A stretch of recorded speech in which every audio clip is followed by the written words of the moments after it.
இது RO water filter எப்படி இருக்கு பாத்தீங்களா? இந்த கலர்ல இருந்தது இப்போ இப்படி இருக்கு. அப்புறம் வருஷத்துக்கு ஒரு தடவை மாத்தினா போதும்னு சொன்னாரு டெக்னீஷியன். அதனால தான் அதுக்கே இந்த நிலைமை. சரி டிடிஎஸ் எவ்வளோ இருக்குன்னு கேட்டேன். நம்ம குடிக்கிற தண்ணியில் 14 தான் இருக்குனாரு. 14 ஒரு 50க்கு மேலே அதை கொண்டு வர முடியுமான்னு கேட்டேன்.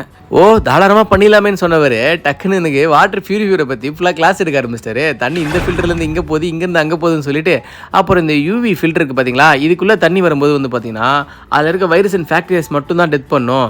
அதுக்கப்புறம் அதில் இருக்க மினரல்ஸ்லாம் எதுவும் ஃபில்டர் பண்ணாது. ஸோ அங்கேருந்து தண்ணி நம்ம ஸ்ட்ரைட்டாக எடுத்து டேங்க்குள்ளே வச்சோன்னா உங்களுக்கு தண்ணி குடிக்கிற தண்ணியோட டிடிஎஸ் அளவு இன்க்ரீஸ் ஆகிடும் சொன்னார். ஸோ அதுக்கான கண்ட்ரோல் தான் இப்போ ஏதோ பண்ணிட்டு இருக்காரு இந்த வால்வை வச்சு. நம்ம சாப்பிட்ற சாப்பாடுல இருந்து நம்ம பாடிக்கு தேவையான எல்லா மினரல்ஸும் கிடைச்சாலுமே நம்ம குடிக்கிற தண்ணிலையும் கொஞ்சமாச்சும் மினரல்ஸ் இருக்கணும்னு ஆசைப்பட்டேன். ஸோ அதனால தான் இந்த டிடிஎஸ் அளவை நான் இன்க்ரீஸ் பண்ணியிருக்கேன்.